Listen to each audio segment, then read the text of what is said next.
الحمد لله نحمده ونستعينه ونستغفره ونؤمن به ونتوكل عليه ونعوذ بالله من شرور أنفسنا ومن سيئات أعمالنا من يهد الله فلا مضل له ومن يضلل فلا هادي له أشهد أن لا إله إلا الله وحده لا شريك له وأشهد أن سيدنا ونبينا ومولانا محمدا عبده ورسوله أرسله ربه بالحق بشيرا ونذيرا وداعيا إلى الله بإذنه وسراجا منيرا صلى الله تعالى عليه وعلى آله وصحبه وبارك وسلم تسليما كثيرا أما بعد فأعوذ بالله من الشيطان الرجيم بسم الله الرحمن الرحيم لقد جاءكم رسول من أنفسكم عزيز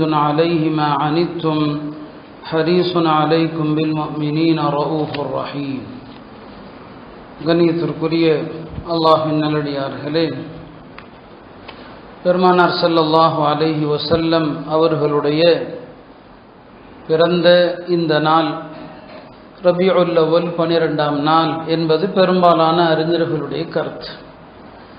இன்றைய நாள் ஜும்மாவுடைய தினமாகவும் அமைந்திருக்கிறது.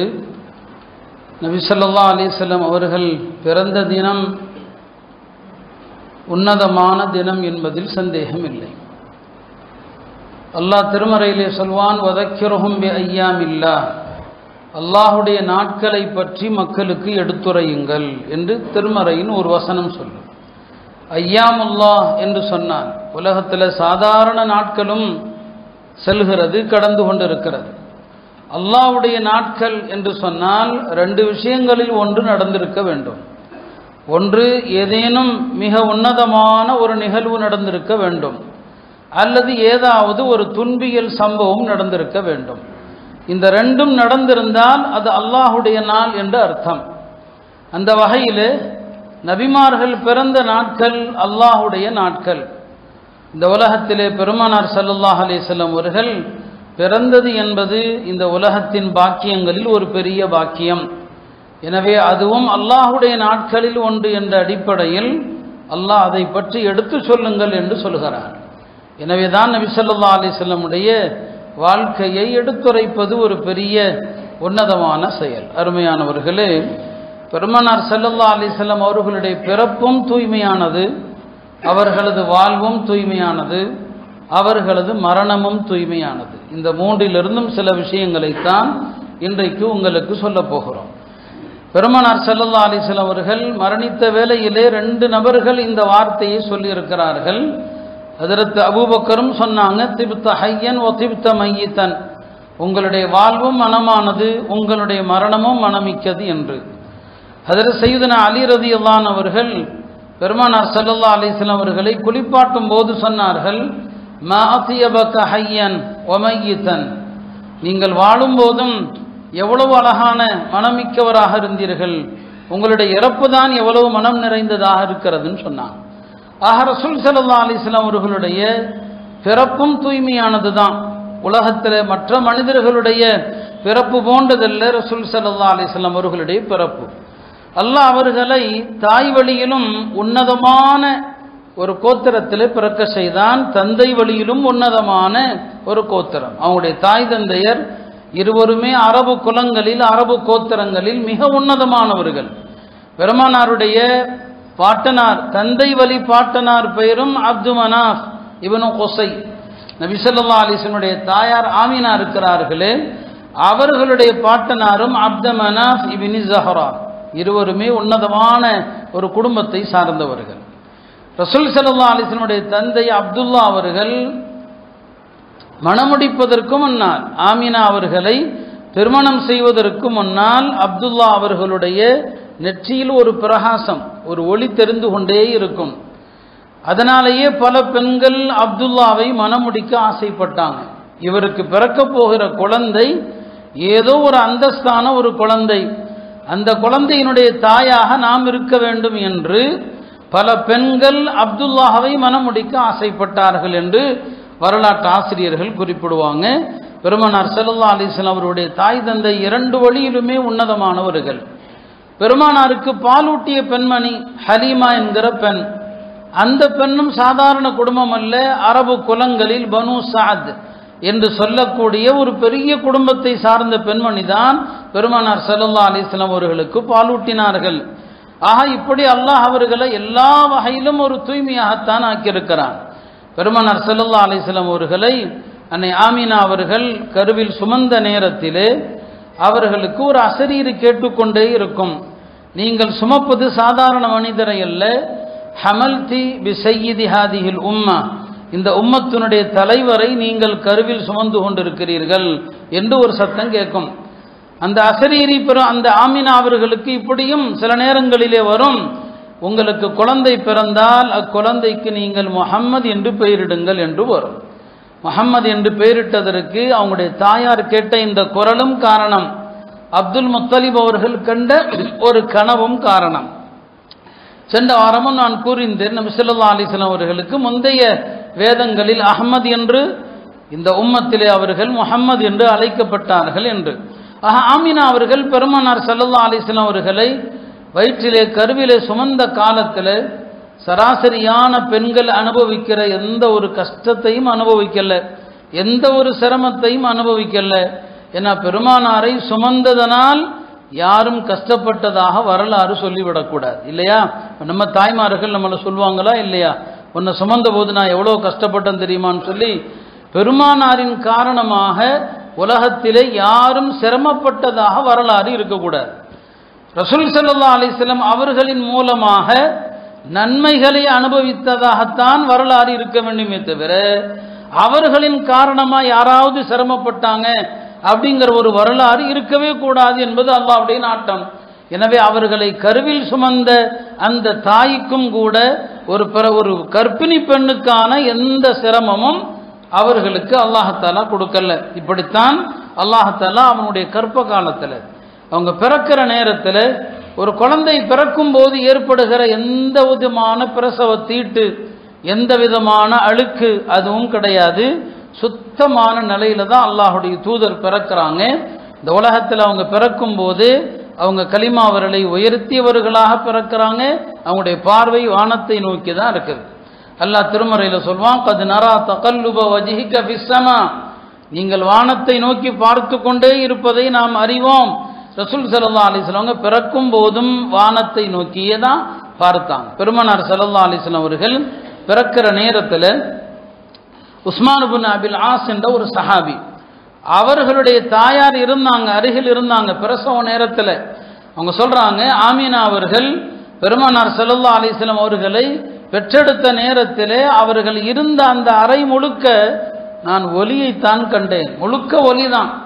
அது மட்டுமல்ல, நட்சத்திரங்கள் எல்லாம் எங்களை நெருங்கி வருவதை கண்டேன். இந்த அளவுக்கு நான் எண்ணினேன், நட்சத்திரங்கள் என் தலை மீது விழுந்து விடுமோ என்று. பெருமானார் ஸல்லல்லாஹு அலைஹி வஸல்லம் அவர்கள் பிறக்கிற நேரத்திலே நடந்த ஒரு அற்புதங்கள் இதெல்லாம். ஒரு தூய்மையாக பிறந்தாங்க. உலகத்தில் மற்ற குழந்தைகள் பிறப்பது போன்ற ஒரு பிறப்பு அல்ல. மற்ற குழந்தைகள் பிறந்தால் அந்த குழந்தையை கழுகணும், ஏன்னா உடம்புல ரத்தமாக இருக்கும். பெருமானார் ஸல்லல்லாஹு அலைஹி வஸல்லம் அவர்களை இது போன்ற எந்த அழுக்காறுகளும் இல்லாமல் ஒரு தூய்மையான நிலையில தான் அல்லாஹ் அவர்களை படைத்தான். பெருமானார் பிறந்த நேரத்தில் உலகத்தில் பல இடங்கள்ல பல அதிசயங்கள் நடக்குது. ஹஸ்ஸான் இப்னு சாபித் பெருமானாரை புகழ்ந்து கவி பாடக்கூடிய ஒரு புலவர். அவர் அறியாமை காலத்தில் 60 வருஷம் வாழ்ந்தவர், மொத்தம் 120 வயது வாழ்ந்தவர். பெருமானார் பிறக்கிற நேரத்தில் அவருக்கு 7 வயது. அவர் மதீனாவில் இருக்கிறவர், அன்றைக்கு அதை யஸ்ரிபுன்னு சொல்லுவாங்க. அவர் சொல்றாரு, என்றைக்கு நபி ஸல்லல்லாஹு அலைஹி வஸல்லம் அவர்கள் மக்காவில் பிறந்தார்களோ அப்போது ஒரு யூதர் ஒருவர் மதீனாவுடைய ஒரு மலை மீது ஏறி அவர், யா மஅஷர யஹூத், யூதர்களே, தல அல் லைலத நஜ்மு அஹ்மத், நேற்றைய இரவு அஹ்மத் என்கிற அந்த நட்சத்திரம் தோன்றிவிட்டது என்று யூதர்களை எல்லாம் அழைத்து அந்த யூத பாதிரியார் சொன்னதாக ஹஸ்ஸான் இப்னு சாபித் சொல்றாங்க. இப்போ நபி ஸல்லல்லாஹு அலைஹி வஸல்லம் அவங்க பிறந்தது மக்காவில் பிறந்த செய்தியே மதீனாவில் உள்ள யூதர் தன் குலத்தவரை எல்லாம் அழைத்து சொல்லுகிறார், கடைசி நபியான அஹ்மத் அவர்கள் வந்து விட்டார்கள். என வேதக்காரர்கள் அஹ்மத் என்று தான் சொல்லுவாங்க. ஈசா அலைஹிஸ்ஸலாம் பெருமானாரை அஹ்மத் என்று தான் குறிப்பிட்டாங்க. மூசா அலைஹிஸ்ஸலாம் இந்த உம்மத்தை சொல்லும் போது தில்க உம்மத்து அஹ்மத், அஹ்மதுடைய உம்மத். அவங்க அல்லாஹ்ட்ட துஆ செஞ்சாங்க, அல்லாஹும்ம ஜஅல்னி மின் உம்மத்தி அஹ்மத், அஹ்மதுடைய உம்மத்திலே என்னையும் சேர்த்தருள்வாயாக. அஹ்மத் என்றால் அல்லாஹ்வை அதிகம் புகழ்பவர். நாளை மஹ்ஷர் மைதானத்தில் பெருமானார் ஸல்லல்லாஹு அலைஹி வஸல்லம் அவர்களுடைய உள்ளத்தில் அல்லாஹ் சில துதிச்சொற்களை உதிக்க செய்வான். அந்த துதிச்சொற்களை கொண்டு அல்லாஹ்வை அதற்கு முன்னால் யாருமே புகழ்ந்திருக்க மாட்டாங்க, அதற்கு பின்னாலும் புகழ்ந்திருக்க மாட்டாங்க. அல்லாஹ்வை துதிப்பதற்கு போற்றுவதற்கு எத்தனையோ சொற்கள் நாம் அறிகிறோம். ஆனால் மஹ்ஷருடைய அந்த மைதானத்தில் பெருமானார் ஸல்லல்லாஹு அலைஹி வஸல்லம் அவர்களுக்கு மட்டும்தான் அந்த வார்த்தைகள் உள்ளத்தில் போடப்படும். அதை கொண்டு அவர்கள் அல்லாஹ்வை புகழ்வதனால் அவர்கள் அஹ்மத். வேற யாரும் அல்லாஹ் அப்படி புகழ முடியாது, அதனால அவங்க அஹ்மத். அப்ப அந்த யூதர் சொல்கிறார், இதோ அஹ்மது பிறந்து விட்டார் என்று. பெருமானார் ஸல்லல்லாஹு அலைஹி வஸல்லம் அவர்கள் பிறந்த நேரத்தில் இப்படியும் கூட அவர்களுக்கு பல சுப செய்திகள் எல்லாம் சொல்லப்பட்டதை நாம் பார்க்கிறோம். அருமையானவர்களே, பெருமானார் ஸல்லல்லாஹு அலைஹி வஸல்லம் அவர்கள் பிறந்த பிறகு அக்கால அரபுகள் குழந்தைகளை கிராமத்திலிருந்து வருகிற தாய்மார்களிடத்துல பால் ஊட்ட கொடுப்பாங்க. ஹலீமாங்கிற பெண்மணி பனு சாத் கூட்டத்தை சார்ந்த பெண்மணி. அவர்கள் வசிக்கிற கிராமத்தில் கடுமையான வறட்சி, பஞ்சம், செழிப்பு கிடையாது. கால்நடைகள் மேய்வதற்கு கூட எந்த பொறுப்புண்டும் கிடையாது. எல்லாமே வறண்டு போய் கிடக்கிறது. ஏழ்மையில் ரொம்ப சிரமத்தில் இருக்கிற நேரத்தில் தான் அந்த பெண்கள் மக்காவுக்கு வந்து மக்காவுடைய செல்வந்தர்கள் வீட்டு குழந்தைகளை எடுத்து பாலூட்டி கூலி வாங்கலாம் என்று வர்றாங்க. வந்தவர்கள் எல்லாருக்கும் குழந்தைகள் கிடைத்து விட்டது. இறுதியில் ஹலீமா அவர்கள், ரசூல் ஸல்லல்லாஹு அலைஹி வஸல்லம் அவர்கள் அனாதை என்பதனால யாருமே வாங்க முன் வரல. யார் கூலி கொடுப்பாங்க, என்ன கொடுப்பாங்க என்று யாருமே முன் வரல. ஹலீமா அவர்களுக்கு எந்த குழந்தையும் கிடைக்கல. கடைசியில் சொல்லப்படுது, இதோ அப்துல் முத்தலிபுடைய மகன், அதாவது அவருடைய பேரன் முஹம்மது அவர்கள் என்ற ஒரு குழந்தை பிறந்திருக்கிறாங்கன்னு சொல்லி ஹலீமாவும் அவங்களுடைய கணவரும் சரி அந்த குழந்தையாவது எடுத்துக்கொண்டு வருவோம் சொல்லி வர்றாங்க. எப்போ நபி ஸல்லல்லாஹு அலைஹி வஸல்லம் அவர்களை ஹலீமா அம்மையார் கையில் வாங்கினாங்களோ அதிலிருந்து மாற்றத்தை பார்க்க ஆரம்பித்தாங்க. அதிலிருந்து மாற்றம் தான். அவங்க வந்த ஒரு குதிரை, சில அறிவிப்புகளில் கழுதன் வருது. அவங்க வந்த கழுதை வந்து அந்த கூட்டத்திலேயே ஆக பின்னால கடைசியா வந்துகிட்டு இருந்துச்சு. கடைசியா வந்த கழுதைனா அதுதான். எப்போ நபி ஸல்லல்லாஹு அலைஹி வஸல்லம் அவங்கள வாங்கிட்டு புறப்பட்டாங்களோ பெருமானாருடைய அருளின் காரணமாக எல்லா கழுதைகளை விட அவங்களுடைய குதிரை, அவங்களுடைய கழுதை முன்னால போயிடுச்சு. மற்ற பெண்கள் எல்லாம் சொன்னாங்க ஹலீமாவை பார்த்து, ஹலீமாவே இர்பஇ அலைனா, எங்கள் மீது கொஞ்சம் கருணை காட்டி மெதுவா போமான்னு சொன்னாங்க. பெருமானாரை எடுத்த நிலையிலிருந்து அது வேகம் பிடிக்குது. ஹலீமா சொல்றாங்க, நாங்கள் வீட்டுக்கு வந்தோம், மாலையில் எங்களுடைய கால்நடைகள் திரும்பி வருகிற போது மேய்ச்சலுக்கு ஒன்றும் இல்லாமல் பசியோடு தான் வரும். அதனுடைய மடுவை பிடிச்சா பால் ஒன்றுமே இருக்காது. ஆனால் எப்போ நபி ஸல்லல்லாஹு அலைஹி வஸல்லம் தூக்கிட்டு வீட்டுக்கு போகிறோமோ எங்களுடைய கால்நடைகள் வயிறு நிரம்பி வந்ததை கண்டோம்.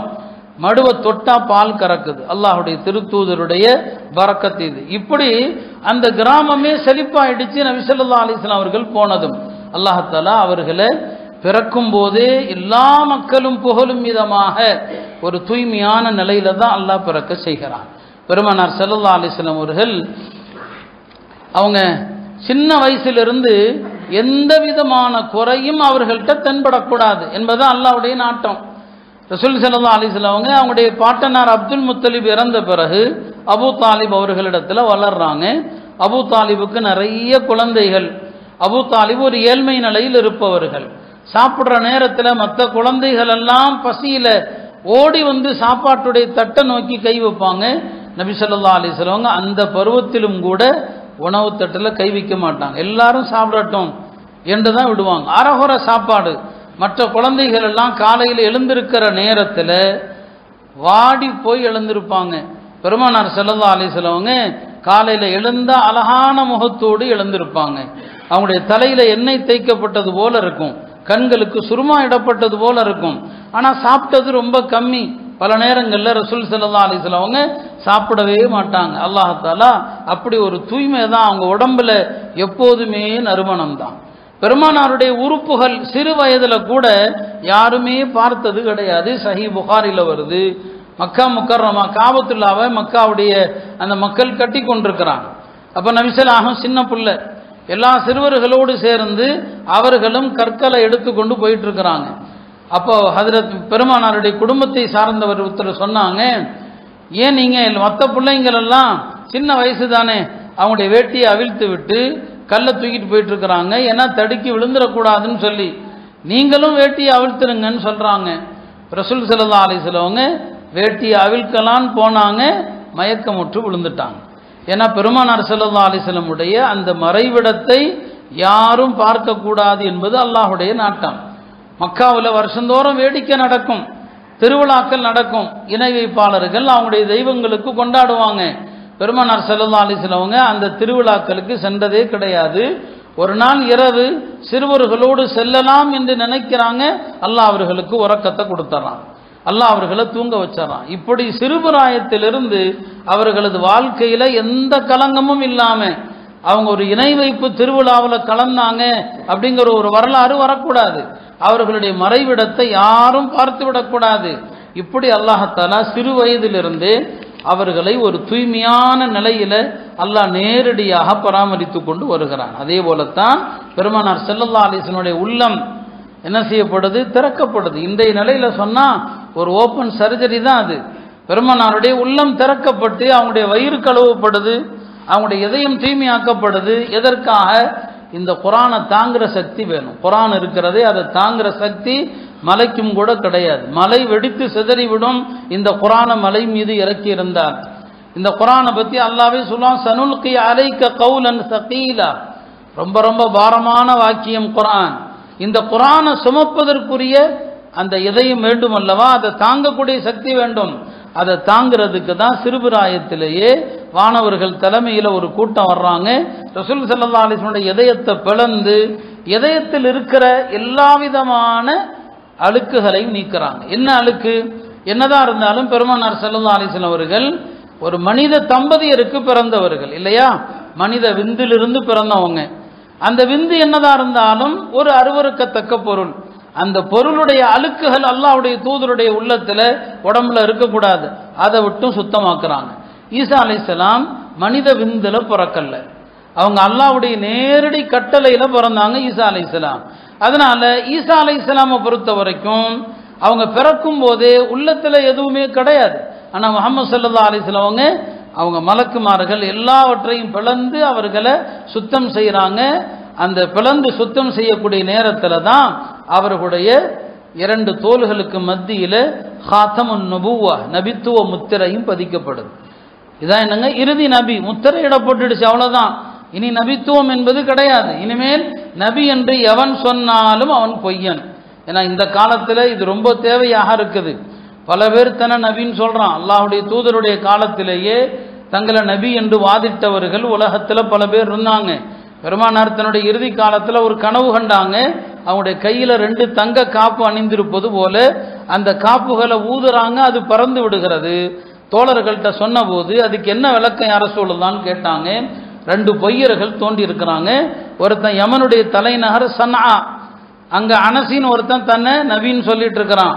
இன்னொருத்தன் யமாமாவுல முசைலிமா, அவன் தன்னை நபின்னு சொல்லிட்டு இருக்கிறான். இவர்கள் இருவருமே அழிந்து போவார்கள் அப்படிங்கிறது தான் ஊதியதும் பறந்தது என்பதாக சொல்லப்பட்டுச்சு. அப்ப பெருமானார் ஸல்லல்லாஹு அலைஹி வஸல்லம் அவங்களுடைய இதயத்தை சுத்தப்படுத்தி அவங்களுடைய தோல்ல நபித்துவ முத்திரை, அந்த நபித்துவ முத்திரை குறித்து ஹதீஸ்ல பல செய்திகள் இருக்கிறது. சஹாபாக்கள்ல சில பேர் பார்த்தாங்க. அந்த நபித்துவ முத்திரையை ஹஜ்ரத் சல்மான் ஃபாரிசி போன்றவர்கள் பார்த்திருக்கிறார்கள், முத்தமிட்டும் இருக்கிறாங்க.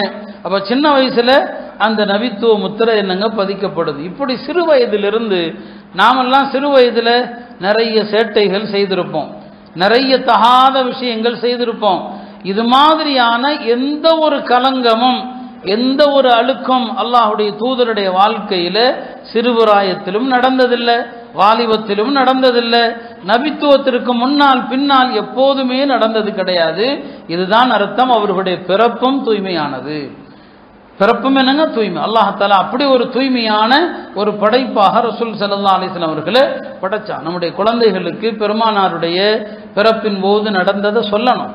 அவங்களுடைய தாயார் இறந்த இடம் எது, அபுவாங்கிற இடத்துல இறந்தாங்க. பிள்ளைகளுக்கு பெருமானாருடைய வாழ்க்கையை சொல்லித்தரணும்.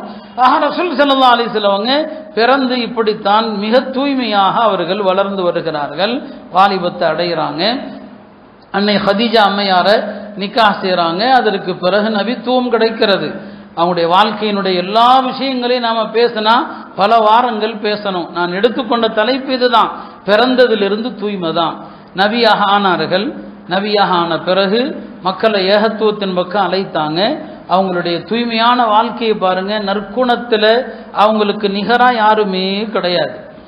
யாரையும் சங்கடப்படுத்தியதில்லை, யாருடைய மனம் கோணும்படி நடந்ததில்லை. தவறு செய்தவர்களை எல்லாருமே வெறுப்போம், தவறு யாராவது செஞ்சிட்டா அவனை மோசமாக பார்ப்போம். அல்லாஹுடைய திருத்தூதர் தவறு செய்த மக்கள் பாருங்க, நல்லது செய்கிறாங்க அவங்கள்ட்ட எப்படி நடக்கிறோங்கிறது வேற. யார் தவறு செய்கிறாங்களோ அவர்கள்ட்ட கூட பெருமானார் ஸல்லல்லாஹு அலைஹி வஸல்லம் அழகிய முறையில் தான் நடப்பாங்க. அவங்களுடைய வாழ்க்கை முழுவதும் நீங்கள் பாருங்க, அறியாமையில் எவ்வளவு தவறுகள் செஞ்சாலும் சரி அந்த தோழர்கள்ட்ட கண்ணியமாக தான் நடப்பாங்க. ஒரு சஹாபி, அவருக்கு கொஞ்சம் தாம்பத்திய வாழ்க்கையில் ஈடுபாடு அதிகம். தாம்பத்தியத்தில் அவரே சொல்றார், அதை தாம்பத்தியத்தில் அவருக்கு ஈடுபாடு அதிகம். அதில் அவருக்கு ஒரு பிரச்சனை என்னன்னா, நோன்பு வச்சா அவருக்கு தாம்பத்திய ஆசை இன்னும் அதிகமாகும். நோன்பு வச்சா மனிதனுக்கு நோன்பு என்பது தாம்பத்திய உணர்வுகளை கட்டுப்படுத்தும் இயற்கையாகவே. ஏன்னா பல நாட்கள் பசியாக வாடுகிற நேரத்தில் அந்த உணர்வுகள் குறையும், அதுதான் அடிப்படை. ஆனால் அவருடைய வியாதி என்ன, நோன்பு வச்சா அவரால் தாம்பத்திய உணர்வை கட்டுப்படுத்தவே முடியாது. ஒரு வருஷம் ரமதானுடைய நோன்பு வருது, அவருக்கு ஒரு கவலை, ரமதான் நோன்பு வருகிறது, நோன்பு வைத்துக்கொண்டு மனைவியோடு தாம்பத்தியத்தில் ஈடுபடக்கூடாது பகல்ல. ஆனால் அவர் பயப்படுறாரு, அவருக்கு நோன்பு வச்சிருந்தா உணர்வு அதிகமாகும். என்ன செய்வது, மனைவிட்ட தவறு செஞ்சிடக்கூடாது, நோன்பு வைத்து உறவு கொண்டால் நோன்பும் முறியும். அது மாத்திரமல்ல, அதற்கு கடுமையான பரிகாரமும் இருக்குது. அப்போ ஒரு மனுஷன் ஒரு காரியத்தை செய்யக்கூடாது அப்படின்னு நினைச்சா என்ன செய்வான், சத்தியம் பண்ணுவான். சத்தியம் பண்ணது எதுக்காக, இந்த சத்தியத்தை காப்பாத்துறதுக்காக வேண்டியாவது நாம் இந்த தவறை செய்யாமல் இருப்போங்கிறதுக்காக வேண்டி. அதனால அவர் என்ன பண்றாரு, ரமதான் வரக்கூடிய நேரத்தில் அறியாமை காலத்தில் மனைவியை தள்ளி வைக்கிறதுக்கு என்ன செய்வாங்கன்னா, நீ எனக்கு தாயை போலன்னு சொல்லுவாங்க. அப்படி சொல்லிட்டா அந்த மனைவியோட நெருங்க மாட்டாங்க. ரமதான் வரும்போது இவர் என்ன சொல்றாரு, ரமதான் முடியும் வரை நீ எனக்கு தாயை போல அப்படின்னு சொல்லிடுறார். நோக்கம் என்ன, ரமதான் முடிகிற வரைக்கும் இந்த தாம்பத்தியத்தை நினைக்கவே கூடாது. இப்படி ஒரு சத்தியம் பண்ணிட்டாலாவது அப்படி இருக்கலாம் இல்லையா, ஒரு கட்டுப்பாடா. ரமதான் முடிகிற வரை நீ எனக்கு தாயை போலன்னு சொல்லிடுறாரு. அவருடைய நோக்கம் என்ன, எந்த தப்பும் செய்யாம இந்த ஒரு மாசத்தை கழிக்கணுங்கிறது. ஆனால் ஒரு 15 நாள் கழியவில்லை, அவரால் கட்டுப்படுத்த முடியல. அவர் மனைவியோடு தாம்பத்தியத்தில் ஈடுபட்டுறார். மனைவியோடு இது ஒரு சத்திய மாதிரி, மனைவியை தொடக்கூடாது அப்படி சொல்லிட்டா. ஆனா அவர் மனைவியோடு தாம்பத்தியம் கொண்டு விடுகிறார். தாம்பத்தியத்தில் ஈடுபட்ட பிறகு தான் செய்த தவற என்றாரு. மனைவியை தாயின்னு சொல்றதே குர்ஆன் தவறுன்னு சொல்லுது, அந்த தவறையும் செஞ்சிட்டோம். அந்த சத்தியத்தை காப்பாற்றணுமா, அதுவும் இல்லை, போய் மனைவியோடு தாம்பத்தியத்திலும் ஈடுபட்டு விட்டு ஆகிவிட்டது. பெரிய கை சேதம், வருத்தத்தில் பெருமானார் ஸல்லல்லாஹு அலைஹி வஸல்லம் அவங்கள்ட்ட வரும்போது ஹலகல் அபாத், இதோ இந்த மனிதன் நாசமாகிவிட்டான், இந்த மனிதன் எரிந்து சாம்பலாகிவிட்டான் என்று சொல்லிக்கொண்டே புலம்பிக் கொண்டே வர்றார். வந்து நபி ஸல்லல்லாஹு அலைஹி வஸல்லம் அவங்கள்ட்ட, யா ரசூலல்லாஹ், நான் இப்படி மனைவியை தாய்க்கு ஒப்பாக்கி இருந்தேன், ரமதான் முழுவதும் மனைவியை நெருங்கக்கூடாதுன்னு சொல்லி, இப்போ நான் தப்பு பண்ணிட்டேன்னு சொல்லி. பெருமானார் ஸல்லல்லாஹு அலைஹி வஸல்லம் அவங்க அந்த மனிதரை எதுவுமே சொல்லலை, எந்த வார்த்தையிலும் அவரை கண்டிக்கவே இல்லை. சரி, அதற்குரிய பரிகாரம் கூடப்பா. பரிகாரம் என்ன, இப்படி ஒருத்தன் செஞ்சுட்டான்னு சொன்னால் அதுக்கு பரிகாரம் அந்த காலத்தில் முதல்ல அடிமையை தான் விடுதலை செய்யணும். அடிமை அப்படிங்கிறதுக்கு அரபியில் ரக்கபா என்ற ஒரு பேரும் இருக்குது. ரக்கபான்னா பிடரின்னு அர்த்தம், ரக்கபா என்றால் அடிமைன்னும் அர்த்தம். பெருமானார் சொன்னாங்க, ஹர்ரிர் ரக்கபத்தன், ஒரு அடிமையை விடுதலை செய்யப்பான்னு சொல்லி. அவர் ரக்கபாங்கிற வார்த்தையை பிடிச்சிக்கிட்டாரு. இந்த பிடரிக்கு தான் நான் சொந்தக்காரன், வேற எந்த பிடரியும் என்கிட்ட கிடையாது, இந்த பிடரி தான் என் பிடரிக்கு நான் உரிமையாளராக இருக்கிறேன், வேற பிடரிலாம் என்கிட்ட இல்லை அப்படிங்கிறார். அப்போ நபி ஸல்லல்லாஹு அலைஹி வஸல்லம் சொல்றாங்க, சரிப்பா 2 மாதம் நோன்பு வையின்னு சொல்லி. அவர் சொல்றாரு, நோன்பா, நோன்பு வச்சதுனால தான் இந்த பிரச்சனையே வந்துச்சு, நோன்புனால தான் இந்த சிக்கலே வந்துச்சு. சரி, அப்படியானால் 60 மிஸ்கீன்களுக்கு உணவளியப்பாங்கிறார். பித்னா வஹ்ஷைன் வமா லனா தஆம், நாங்களே பல இரவுகள் உணவில்லாமல் கழிச்சிருக்கிறோம், எங்களுக்கே சாப்பாடு இல்லை, நான் எங்கே போய் உணவளிக்கிறது? இப்போ நபி ஸல்லல்லாஹு அலைஹி வஸல்லம் சொன்னாங்க, ஏதோ பனு ஸுரை கூட்டத்தாருடைய தர்ம பொருள் வரும், அந்த தர்ம பொருள் வந்தா அதை வாங்கி கொண்டு போய் நீ என்ன செய், சதக்கா செய், அதில் மிச்சம் இருந்தால் நீயும் உன் குடும்பத்தாரும் சாப்பிடுங்க அப்படின்னு சொல்றாங்க. அவர் தன்னுடைய குடும்பத்தாரிடம் வர்றார். எல்லாரும் கேட்குறாங்க, என்ன பெருமானாரிடம் போனியா, என்ன சொன்னாங்கன்னு சொல்லி. அவர் சொன்ன ஒரு அற்புதமான ஒரு வார்த்தை, நான் தவறு செய்த போது அதை உங்கள்கிட்ட வந்து சொன்னேன், ஆனால் நீங்கள் எப்படி நடந்தீங்க, நீங்க நெருக்கடியாக நடந்துக்கிட்டீங்க, என்ற ரொம்ப கடுமையான வார்த்தைகளால் என்ன திட்டினீங்க, கெட்ட கெட்ட வார்த்தைகளாக பேசினீங்க.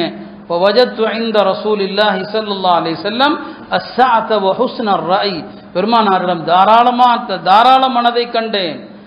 அவர்கள் அழகான வார்த்தைகளை சொன்னாங்க, உங்களை மாதிரிலாம் திட்டல, உங்களை மாதிரி பெருமானார் ஸல்லல்லாஹு அலைஹி வஸல்லம் அவங்க என்னிடத்துல கடுமையாக நடக்கவில்லை. அருமையானவர்களே, ஒரு தவறு செய்த மனிதரிடத்துல இதைவிட கனிவாக நடக்கிற ஒரு சான்றை நாம காட்ட முடியுமா?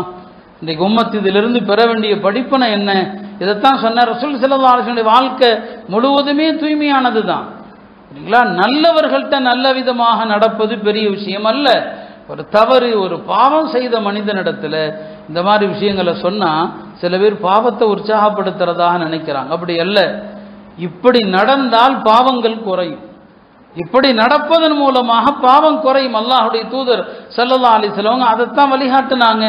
எல்லா இடங்களிலும் அவர்களுடைய நடைமுறை என்பது இப்படிதான் இருக்கும். எவ்வளவு கடுமையாக யார் நடந்தாலும் சரி, பெருமானார் ஸல்லல்லாஹு அலைஹி வஸல்லம் தவறு செய்த மக்களிடத்துல இவ்வளவு கண்ணியமாகத்தான் நடப்பாங்க. பள்ளிவாசலில் சிறுநீர் கழிக்கப்படுது இல்லையா, அந்த சிறுநீர் கழிக்கிற மனிதரிடத்துல எப்படி நடக்கிறாங்க? அடிக்க போறாங்க தோழர்கள், அடிக்க கூடாது, தஊஹு, அவரை விடுங்க, அவரை தடுத்து நிறுத்தாதீங்க, வலா துஸ்ரிமு, தடுத்து நிறுத்தாதீங்க. முழுசா சிறுநீர் கழித்து முடித்த பிறகு அந்த இடத்துல தண்ணி ஊத்துங்கன்னு சொல்றாங்க. அஹ்ரிகு அலைஹி தல்வம் மிம்மா, தண்ணி ஊத்துங்க. அப்புறம் அந்த நபரை கூப்பிட்டு சொல்றாங்க, இது பள்ளி, அல்லாஹ்வுடைய இல்லம், அல்லாஹ்வுடைய இல்லத்துல இப்படி செய்யலாமா என்று அவரிடத்துல கனிவாக பேசுறாங்க. இப்படி பெருமானார் ஸல்லல்லாஹு அலைஹி வஸல்லம் அவர்கள் பள்ளியில சிறுநீர் கழித்த நபரிடமும் கூட இந்த கனிவை தான் காட்டுறாங்க. இதுதான் அவங்களுடைய வாழ்க்கையில. எப்போதுமே யாரையுமே தவறு செஞ்சாலும் அவன் சொல்ற காரணத்தை ஏத்துக்குவாங்க.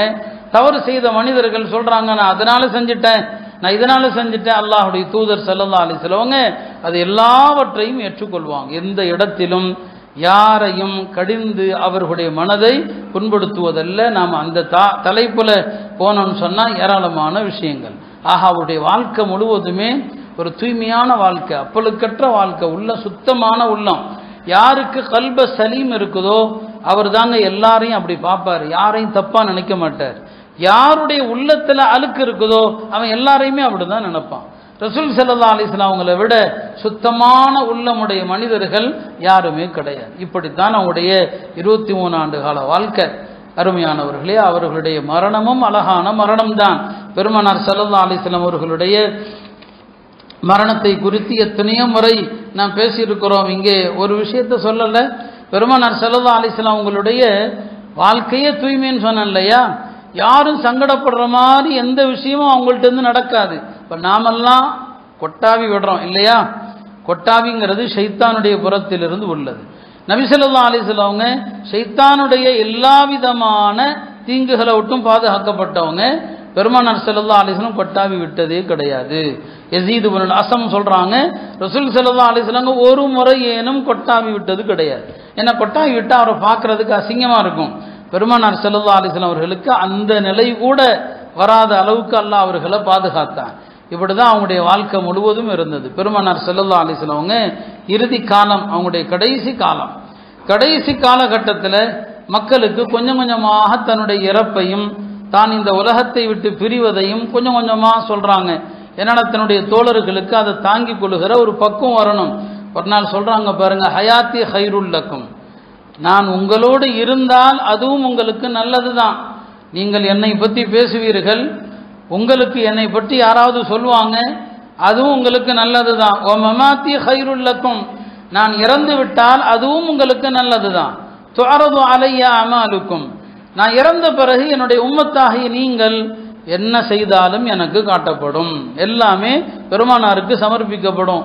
உங்களில் யாராவது நல்லது செஞ்சீங்க, ஹமிதுல்லாஹ அலை, என் உம்மத்தில் ஒருத்தர் நன்மை செய்ததற்காக நான் அல்லாஹ்வை புகழ்வேன்.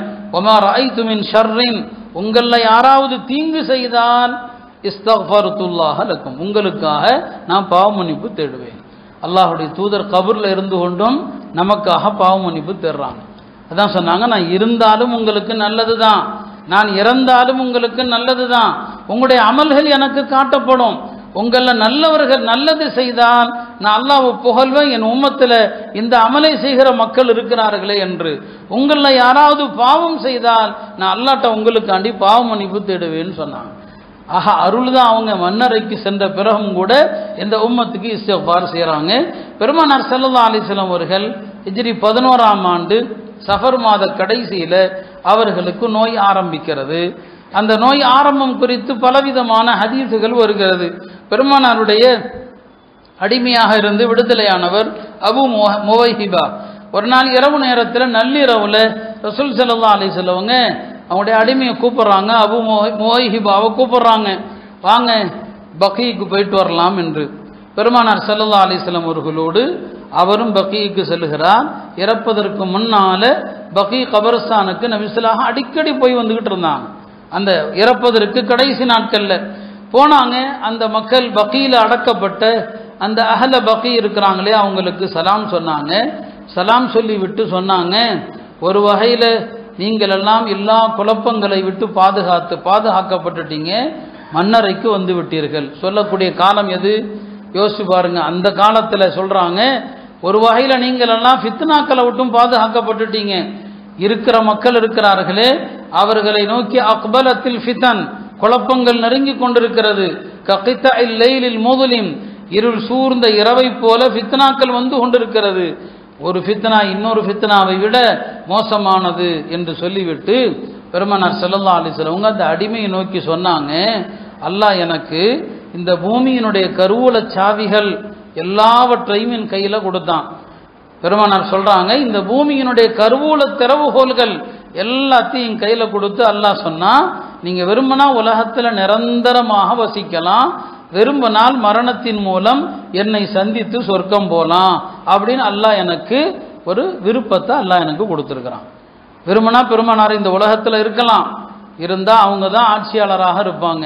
இன்னைக்கு இருக்கிற எவனும் பதவியில் இருக்க முடியாது, யாரும் ஆட்சியில் இருக்க முடியாது. அவங்க தான் இந்த உலகத்துக்கே மன்னர், அவங்க தான் உலகத்துக்கே ராஜா, அவங்க தான். அல்லாஹ் எனக்கு அப்படி ஒரு அதிகாரத்தை கொடுத்துருக்கிறான் அப்படின்னு சொல்லி முடிக்கிறார். அவர் உடனே, யா ரசூலல்லாஹ், நீங்க இந்த உலகத்துல இருப்பதே தேர்வு செய்யுங்க, மௌத்தாகிறத தேர்வு செய்யாதீங்க, இந்த துன்யால இருங்க, நீங்க இந்த உலக கருவூல சாவிகளை வாங்கி உலகத்துல இருப்பதை தேர்வு செய்யுங்கள் என்று சொல்லும்போது பெருமானார் சொன்னாங்க, இல்லை இல்லை, நான் இந்த உலகத்துல இருப்பதை தேர்வு செய்யல, மரணத்தின் மூலம் என்னுடைய ரப்பை சந்திப்பதையும் சொர்க்கத்தையும் நான் தேர்வு செய்து கொண்டேன்னு சொன்னாங்க. இது இரவுல நடக்குது, பகி இரவுல நடக்குது. அன்று காலையில எழுந்திருக்கும் போது பெருமானார் ஸல்லல்லாஹு அலைஹி வஸல்லம் அவர்கள் ஒரு சிறிய தலைவலியோடு காலையில என்ன செய்யறாங்க, எழுந்திருக்கிறாங்க. இதுதான் அவங்களுடைய நோயுடைய ஆரம்பம். இப்படி ஒரு ரிவாயத். இன்னொரு ரிவாயத்தை அன்னை ஆயிஷா ரலியல்லாஹு அன்ஹா சொல்றாங்க, நபி ஸல்லல்லாஹு அலைஹி வஸல்லம் பகி ஜியாரத்துக்கு போயிட்டு வந்தாங்க. வரும்போது யதார்த்தமாக நான் நபி இடத்துல சொன்னேன், வாரசான்னு சொன்னேன், என் தலையை பிடிச்சிக்கிட்டு எனக்கு கடுமையாக தலைவலிக்கிறதுன்னு சொன்னேன். அப்ப ரசூல் ஸல்லல்லாஹு அலைஹி வஸல்லம் சொன்னாங்க, இதை நான் அல்லவா சொல்ல வேண்டும், எனக்கல்லவா கடுமையாக தலைவலிக்குது, எனக்கு தான் தலைவலியோடு நான் வர்றேன், நீங்க சொல்றீங்களே தலைவலிக்குதுன்னு சொல்லிவிட்டு அன்னை ஆயிஷாவிடத்துல பெருமானார் ஒரு வேடிக்கையாக சொன்னாங்க, எனக்கு முன்னால் நீ இறந்தா பிரச்சனை இல்லை, நீ இறந்தாலுமே கூட உன்னை நானே குளிப்பாட்டுவேன், நானே உனக்கு கஃன் செய்வேன், நானே உனக்கு தொழுகை நடத்துவேன், அது உனக்கு பெரிய பாக்கியம் அல்லவா? அது எனக்கு முன்னால நீ இறந்துட்டா உன்னுடைய அத்தனை இறப்பு நேர கடைசி நேர எல்லா விஷயத்தையும் நான் செய்வேன். அன்னை ஆயிஷா சொன்னாங்க, கடைசியா இன்னொன்னையும் செய்வீங்க, என்ன கபூர்ல கொண்டு வச்சுட்டு வேறொரு மனைவிட்ட போய் இருப்பீங்க அப்படின்னு சொன்னாங்க. ஆயிஷா தான் சொன்னாங்க, இதெல்லாம் செஞ்சுட்டு கடைசியில் வேறொரு மனைவிட்ட போய் இருப்பீங்களான்னு கேட்டாங்க. நபி ஸல்லல்லாஹு அலைஹி சிரிச்சாங்க. அப்போ அவங்களுக்கு அந்த நோயினுடைய கடுமை கொஞ்சம் கொஞ்சமா அதிகமாகுது, ஒவ்வொரு நாளும் அதிகமாகுது. அந்த இறுதி நேரத்திலையும் அவங்களுடைய 9 மனைவிமார்கள் இருந்தாங்க. மரணிக்கிற காலத்துல மொத்தமாக திருமணம் செய்த பெண்கள் 11 பெண்கள். அதுல 2 பேர் அவங்களுடைய ஹயாத்துல மௌத்தாயிட்டாங்க.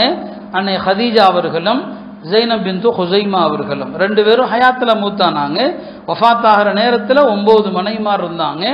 எல்லா மனைவிமாரிடத்திலையும் அந்த நோய் காலத்திலையும் சரியான முறைப்படி யார் இடத்துல செல்ல வேண்டுமோ செல்றாங்க. அன்னை மைமூனா ரலியல்லாஹு அன்ஹா வீட்டில் தங்குற காலம், தங்க வேண்டிய நாள். அந்த நாளில் அவங்களுடைய மரணத்தினுடைய அறிகுறிகளும் நோயினுடைய தாக்கமும் ரொம்ப அதிகமாயிடுச்சு. இப்போ எல்லா மனைவியரையும் கூப்பிட்றாங்க, எல்லாரும் வாங்க மைமனா வீட்டுக்கு. எல்லா மனைவிமாரும் வர்றாங்க. எல்லாரையும் கூப்பிட்டு சொன்னாங்க, நான் கடுமையாக நோயினுடைய தாக்கத்தை உணர்றேன், நீங்கள் எல்லாரும் எனக்கு அனுமதி கொடுங்க, நான் ஆயிஷாவுடைய வீட்டில் போய் தங்கணும்னு சொல்லி. ஏன்னா அவங்க அங்கே தான் அடக்கப்பட வேண்டும் என்பது அல்லாஹ்வுடைய நாட்டம். ஒரு நபி எங்கு இறக்கிறாரோ அங்கு தான் அடக்கப்பட வேண்டும். எனவே நபி ஸல்லல்லாஹு அலைஹி வஸல்லம் அவங்க அல்லாஹ்வுடைய நாட்டப்படி அவங்க யார்கிட்டையும் கேட்கணும்னு தேவையில்லை. மனைவிமாரிடத்தில் கடைசி நேரத்தில் அவர்களுடைய திருப்திக்காக அவர்களை எல்லாம் அழைத்து நீங்கள் எல்லாம் அனுமதி கொடுங்க, நான் ஆயிஷா வீட்டில் போய் தங்குறேன்னு சொல்லி எல்லாருமே சொன்னாங்க, நீங்கள் எங்கே விரும்புகிறீங்களோ அங்கே போய் தங்குங்கன்னு சொல்லி ஹஜ்ரத் ஆயிஷா ரலியல்லாஹு அன்ஹுடைய வீட்டுக்கு பெருமானார் ஸல்லல்லாஹு அலைஹி வஸல்லம் வர்றாங்க. இந்த நாட்களில் மக்களை அழைத்து இடையிடையே என்ன செய்கிறாங்க, உரைகளும் நிகழ்த்துறாங்க. ஒரு நாள் மக்களை எல்லாம் மஸ்ஜிதில் ஒன்று சேர்த்து சொன்னாங்க, ஒரு அடியாருக்கு அல்லாஹ் தஆலா 2 விருப்பத்தில் ஒன்றை தேர்வு செய்யுமாறு சொன்னான். இந்த உலகத்தில் வாழ்வதையும் அல்லது அல்லாஹ்வுடைய சந்திப்பையும். அவர் அல்லாஹ்வை சந்திக்கிறத தேர்வு செய்து விட்டார் அப்படின்னு சொன்னாங்க. இது நபி ஸல்லல்லாஹு அலைஹி வஸல்லம் சொல்லும்போது ஒரு அடியார் அப்படின்னு சொன்னாங்க. அது யாருலாம் சொல்லலை. மக்கள் என்ன நினச்சிக்கிட்டாங்க, நபி ஸல்லல்லாஹு அலைஹி வஸல்லம் அடிக்கடி கடந்த காலத்தில் வாழ்ந்தவங்களை பற்றியெல்லாம் பேசுவாங்க இல்லையா, அப்படி யாரை பற்றியோ சொல்கிறாங்க போல் தெரியுது என்று தான் மக்கள் எல்லாம் நினச்சாங்க.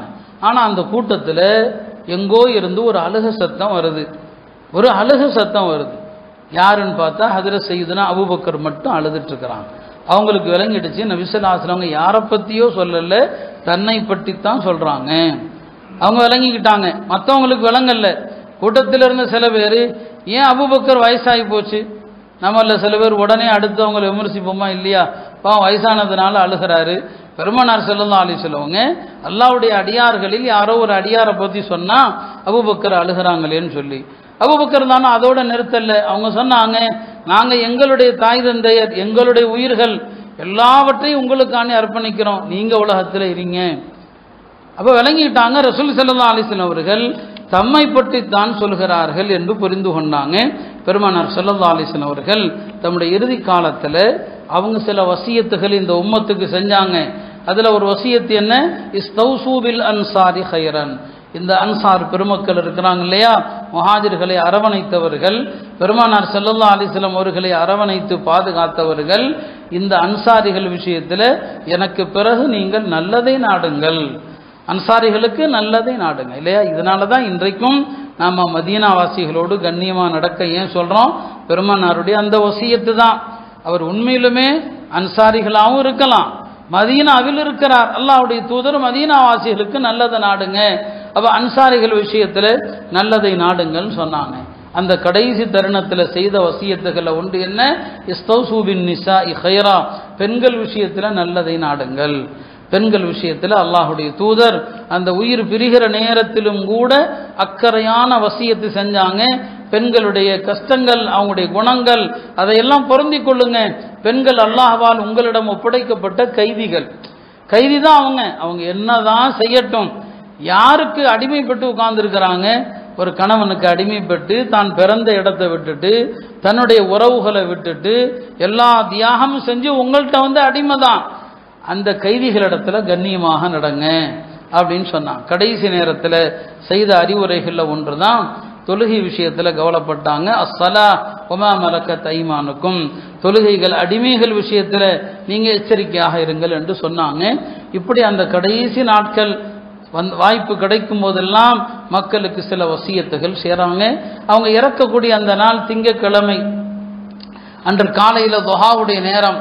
பெருமானார் ஸல்லல்லாஹு அலைஹி வஸல்லம் அவர்கள் ஒரு பேச்சு இல்லாமல் தான் இருக்கிறாங்க. கடைசி நேரத்தில் அவர்கள் எதையோ பார்க்கிறாங்க. எதை பார்க்கிறார்கள், என்ன சொல்ல வர்றாங்க, அவங்களால வார்த்தையால் சொல்ல முடியல. அன்னை ஆயிஷா அவர்கள் புரிந்து கொள்றாங்க, நபி ஸல்லல்லாஹு அலைஹி வஸல்லம் மிஸ்வாக்கை தான் காட்டுறாங்கன்னு சொல்லி அந்த கடைசி நேரத்தில் மிஸ்வாக்கு செய்கிறாங்க. அவர்கள் மனம் மிக்கவர்கள் தான், அவங்களுடைய உடலே தூய்மையானது தான், நமக்கு கற்றுத்தர்றாங்க. அல்லாஹ்வை சந்திக்கிறதுக்கு முன்னால் ஒரு மனுஷன் சுத்தமாக இருக்கணும். ஒரு மையத்தை அதுக்காக தான் குளிப்பாட்டுறோம். அதனால தான் ஒரு மனிதனுடைய இறப்பு அடையாளங்கள் தெரிந்தால் அவருடைய உடம்பில் உள்ள இறக்கிறதுக்கு முன்னால் ஒரு மனுஷன் மௌத்தாயிட்டா அவருடைய உடம்பில் உள்ள முடிகளெல்லாம் சுத்தம் செய்யக்கூடாது, உயிர் பிரிஞ்சுட்டா செய்யக்கூடாது. உயிர் பிரியறதுக்கு முன்னால ஒரு மோசமான நிலை, எப்போனாலும் இறக்கலாம் அப்படின்னு தெரியுதா, அவருடைய உடம்புல முடிகள் அதிகமாக இருந்தால் அக்குல் பகுதியில் மறை உறுப்பு பகுதியில் உள்ள முடிகளை எடுக்கணும். ஏன்னா இன்னல்லாஹ நதீஃபுன் யுஹிப்புன் நதாஃபா, அல்லாஹ் சுத்தமானவன், சுத்தத்தை விரும்பக்கூடியவன். பெருமானார் ஸல்லல்லாஹு அலைஹி வஸல்லம் கடைசி நேரத்தில் மிஸ்வாக்கு செய்ய விரும்புகிறாங்கன்னா என்ன அர்த்தம்? அல்லாஹ்வை சந்திக்க போகிறோம், அல்லாஹ்வை சந்திக்கிறதுக்கு முன்னால் மிஸ்வாக்கு செய்து சுத்தத்தை விரும்புகிறாங்க. இது இந்த உம்மத்துக்கு கற்றுத்தருகிற பாடம், இந்த உம்மத்துக்கான பாடம். அவங்க மிஸ்வாக்கை செய்யாவிட்டாலும் அவர்களுடைய வாய் நறுமணம் மிக்கது தான். நமக்கு சொல்லித்தராங்க, இறக்க போறவரை சுத்தமாக வைங்க அல்லாஹ்வை சந்திப்பதற்கு. அபூபக்கர் ரலியல்லாஹு அன்ஹு, ஆயிஷா ரலியல்லாஹு அன்ஹா தன்னுடைய சகோதரர் அப்துல் ரஹ்மான் சொல்றாங்க அந்த மிஸ்வாக்கை எடுப்பான்னு சொல்லி. அவர் மிஸ்வாக்கை எடுக்கிறாரு. அன்னை ஆயிஷா அவர்கள் தன்னுடைய உமிழ் நீரால் அந்த மிஸ்வாக்கை நனைத்து பெருமானார் ஸல்லல்லாஹு அலைஹி வஸல்லம் அவர்களுக்கு மிஸ்வாக்கை செய்து வர்றாங்க. ரசூல் ஸல்லல்லாஹு அலைஹி வஸல்லம் அவர்கள் கடைசியாக சொன்ன வார்த்தை அல்லாஹும்ம பிர் ரஃபீகில் அலா, மேலான நண்பனோடு என்னை சேர்த்து விடு. இதுதான் அவங்க சொன்ன வார்த்தை. ரஃபீக் அலா என்றால் அல்லாஹ்வை குறிக்கலாம், அல்லாஹோடு என்னை இணைத்து விடு என்கிற அந்த அர்த்தத்தில் சொல்லலாம். ரஃபீக் ஆலா என்று சொன்னால் முன்னால் இறந்து விட்ட நபிமார்கள் நல்லோர்கள் அவர்களோடு என்ற அர்த்தத்தையும் கொள்ளலாம். இதான் அவங்க கடைசியாக சொன்ன வார்த்தை. அதோடு அவர்களுடைய உயிர் பிரிந்து விடுகிறது. பெருமானார் ஸல்லல்லாஹு அலைஹி வஸல்லம் மௌத்தான பிறகு சஹாபாக்களிடையே என்ன நடந்தது என்பதையெல்லாம் நாம் ஏற்கனவே சொல்லியிருக்கிறோம். நபி ஸல்லல்லாஹு அலைஹி வஸல்லம் கடைசி நேரத்தில் தன்னை யார் குளிப்பாட்டணும், யார் கபரில் இறங்கணும், தனக்கு ஜனாசா எப்படி தொழுகை நடத்தப்படணும், இதையெல்லாம் ஏற்கனவே அவங்க சொல்லி இருந்தாங்க. 2 நாட்கள் திங்கட்கிழமை காலையில் அவர்கள் மரணித்தாங்க. புதன்கிழமை மாலையில் தான் அவங்கள குளிப்பாட்டி கஃன் செய்து அடக்கமுடைய பணிகள் புதன்கிழமை தான் என்ன செய்து நடக்குது. புதன்கிழமை நள்ளிரவுல தான் பெருமானார் ஸல்லல்லாஹு அலைஹி வஸல்லம் கபரில் அடக்கம் செய்து முடிக்கப்படுறாங்க. இதற்கு இடையில அடுத்த ஹலீஃபா யாருங்கிற சில சர்ச்சைகள் சஹாபாக்களிடையே நடக்குது. அதெல்லாம் நம்ம ஏற்கனவே உங்களுக்கு மத்தியில் என்னங்க சொல்லியிருக்கிறோம். அப்போ ரசூல் ஸல்லல்லாஹு அலைஹி வஸல்லம் புதன்கிழமை அவர்களை குளிப்பாட்டுவதற்கு ஹஜ்ரத் அலி எல்லாமே அவங்களுடைய குடும்பம், பெருமானாருடைய குடும்பத்தை சார்ந்த இவங்கெல்லாம் பனு ஹாஷிம். ஹஜ்ரத் அலி ரலியல்லாஹு அன்ஹு அவர்கள், அப்பாஸ் ரலியல்லாஹு அன்ஹு அவர்கள், ஃபதுல் இப்னு அப்பாஸ் அவர்கள், குஸ்ம் இப்னு அப்பாஸ், உசாமத் இப்னு ஸைத், ஷுக்ரான், இவங்க தான் இந்த 7 பேர் தான் நபி ஸல்லல்லாஹு அலைஹி வஸல்லம் அவங்களை குளிப்பாட்டுவதற்கு தயாராகிறாங்க. பெருமானாரை குளிப்பாட்டும் போது சாதாரணமாக மற்றவர்கள் இறந்தால் அவர் அணிந்திருக்கிற ஆடையை நாம் கலட்டிடுவோம். கலட்டி ஏதாவது ஒரு சாதாரண ஆடையை சுற்றி எந்த மையத்தினுடைய மறை உறுப்பும் அவுரத்தும் தெரியக்கூடாது, யாராக இருந்தாலும் சரி. நபி ஸல்லல்லாஹு அலைஹி வஸல்லம் உயிரோடு இருக்கிற மனிதருடைய உறுப்பையும் பார்க்கக்கூடாது, இறந்து விட்ட மனிதருடைய உறுப்பையும் பார்க்கக்கூடாதுன்னு சொன்னான். இப்போ ரசூல் ஸல்லல்லாஹு அலைஹி வஸல்லம் மேலே அணிந்திருந்த கமீஸ் இருக்குது, அதை கலட்டலாமா வேண்டாமா அப்படின்னு ஒரு சர்ச்சை வருது. அந்த நேரத்தில் சஹாபாக்களுக்கு ஒரு மறைமுக அசரீரி ஒரு சத்தம் ஒன்று ஒலித்து கொண்டே இருந்தது. அவங்க எந்தெந்த விஷயத்தில் குழம்புனாங்களோ அப்போதெல்லாம் அந்த சத்தம் தான் வழிகாட்டுச்சு. அப்போ ஒரு அசரீரி கேட்டது, அல்லாஹுடைய தூதருடைய மேலாடை எதையும் கலட்டாதீங்க, அந்த ஆடையோடு அவர்களை அப்படியே குளிப்பாட்டுங்கள் என்று ஒரு சத்தம் வந்துச்சு. அவங்க அணிந்திருந்த அந்த கமீஸ் இருக்குது, அதோடு தான் பெருமானார் ஸல்லல்லாஹு அலைஹி வஸல்லம் அவர்கள் அவங்கள என்ன செய்கிறாங்க, குளிப்பாட்டுறாங்க. குளிப்பாட்டுகிற நேரத்தில் தான் ஹஜ்ரத் அலி சொன்னாங்க, மா அத்தியபக ஹய்யன் ஓ மையித்தன், ஹயாத்திலையும் நீங்கள் மனமிக்கவர்கள், இறப்பிலும் மனமிக்கவர்கள் சொன்னாங்க. பெருமானாரை குளிப்பாட்டுறதுக்கு முன்னால் அவங்களுடைய மனைவி உம்மு சலமா அவர்கள் கடைசியாக பெருமானாரை தொடலாம் என்று அவங்களுடைய மேனியை தொட்டாங்க. யார்? உம்மு சலமா. அவங்க உம்மு சலமா சொல்கிறாங்க, நான் பெருமானார் இறந்து பல வாரங்கள் நான் சாப்பிடும் போதெல்லாம் ஒது செய்யும் போதெல்லாம் நான் பெருமானாரை தொட்ட அந்த இடத்திலிருந்து கஸ்தூரி மனம் வந்து கொண்டே இருந்துச்சு. பல மாதங்களுக்கு என்னங்க வந்துச்சு. பெருமானாரை கடைசியாக தொடணும் அப்படிங்கிறதுல சஹாபாக்கள்ல பல பேருக்கு ஆசை இருந்துச்சு. முகீரத் இப்னு ஷுஅபா அவர்கள் அவங்க சொல்றாங்க, பெருமானாரை இரவுல அடக்கம் செய்வதற்கு எல்லாம் தயாராகி கபரில் வச்சுட்டாங்க, மண்ணை அள்ளி போட போறாங்க. முகீரத் இப்னு ஷுஅபா என்ன செய்யறாருன்னா, யாருக்கும் தெரியாம தன்னுடைய மோதிரத்தை கபரில் போட்டுறார். போட்டுட்டு என் மோதிரம் விழுந்துருச்சு, விடுங்க, நான் இறங்கணும், நான் எடுக்கணும்னு சொல்லி அவரே சொல்றாரு, நான் போட்டதே எதற்காக, இந்த உலகத்தில் பெருமானாருடைய மேனியை தொட்ட கடைசி நபராக நான் இருக்க வேண்டும். அதுக்காக தான் நான் மோதிரத்தை என்ன செஞ்சேன், உள்ளே போட்டேன். அவரே சொல்கிறார், அதை உள்ளே போட்டது எதுக்கு, இறங்கி பெருமானாரை தொட்டாரணும், கடைசியாக தொட்ட ஒரு ஆள் தான். இதெல்லாம் சஹாபா பெருமக்கள் பெருமானார் ஸல்லல்லாஹு அலைஹி வஸல்லம் அவர்கள் மீது வைத்திருந்த அன்பின் அடையாளம். ரசூல் ஸல்லல்லாஹு அலைஹி வஸல்லம் அவங்கள அவங்களுடைய குடும்பத்தை சார்ந்தவர்கள் என்ன செய்கிறாங்க, குளிப்பாட்டுறாங்க. குளிப்பாட்டி முடித்த பிறகு, கஃன் செய்து முடித்த பிறகு பெருமானார் ஸல்லல்லாஹு அலைஹி வஸல்லம் அவர்களுக்கு தொழுகை நடத்த வேண்டும்.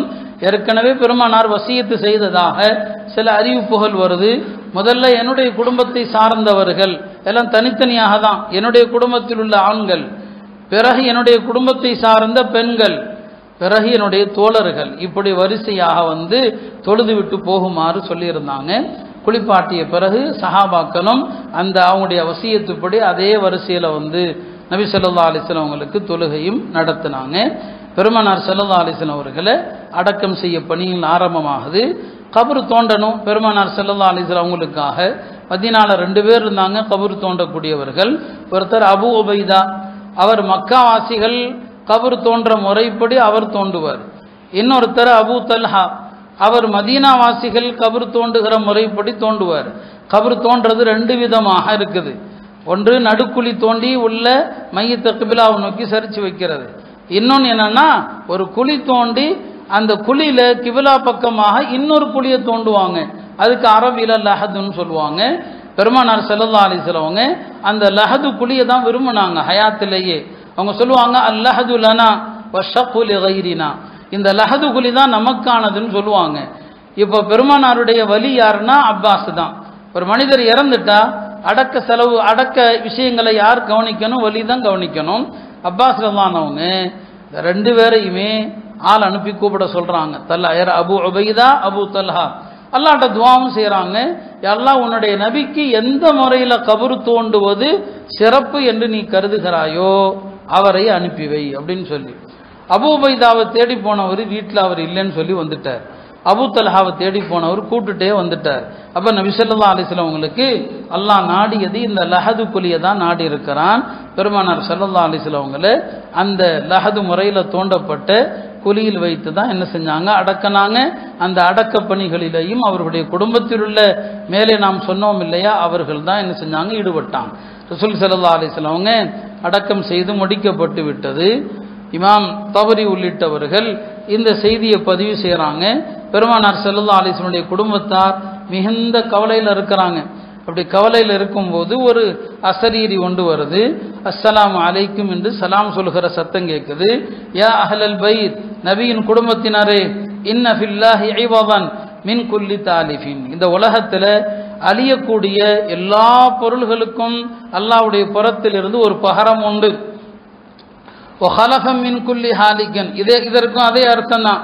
வஅஸா மின் குல்லி முசீபத்தின், இந்த உலகத்தில் ஏற்படுகிற எல்லா துன்பங்களுக்கும் ஆறுதல் சொல்ல வேண்டியது இருக்குதான். ஃபஸ்பிரு வஹ்தசிபு, நீங்கள் பொறுமையோடு அல்லாஹ்விடத்தில் நன்மை எதிர்பாருங்கள். இன்னல்லாஹ மஅஸ் ஸாபிரீன், அல்லாஹ் பொறுமையாளர்களோடு இருக்கிறான். ஹஸ்புனல்லாஹு வ நிஅமல் வக்கீல் என்று ஒரு குரல், ஒரு சத்தம் என்னங்க கேட்டது. அந்த சத்தத்திற்கு பிறகுதான் பெருமானார் ஸல்லல்லாஹு அலைஹி வஸல்லம் அவருடைய குடும்பத்தாருக்கு ஆறுதல் ஏற்பட்டது. அருமையானவர்களே, லேசாக வேகமாக தான் நாம் பெருமானாருடைய வாழ்க்கையை சொல்லியிருக்கிறோம். இல்லைன்னு சொன்னால் அவங்களுடைய வாழ்க்கையின் ஒவ்வொரு விஷயத்தையுமே விரிவாக நாம் பேசணும். அல்லாஹுடைய தூதருடைய வாழ்க்கையை அறிவது எதற்கு, அவர்களை நேசிக்கணும், அவங்களுடைய ஷரியத்தை உயிருக்கும் மேலாக மதிக்கணும், அவருடைய சுன்னத்துகள் ஒவ்வொன்றையும் பின்பற்ற வேண்டும். எல்லாம் அல்ல அல்லாஹ் ரசூலுல்லாஹ் ஸல்லல்லாஹு அலைஹி வஸல்லம் அவர்களை உண்மையாக பின்பற்றக்கூடிய நேசிக்கக்கூடிய மக்களாக நம்மை எல்லாம் ஆக்கியல்வானாக. வாஹிரு தாவானா அல்ஹம்துலில்லாஹ்.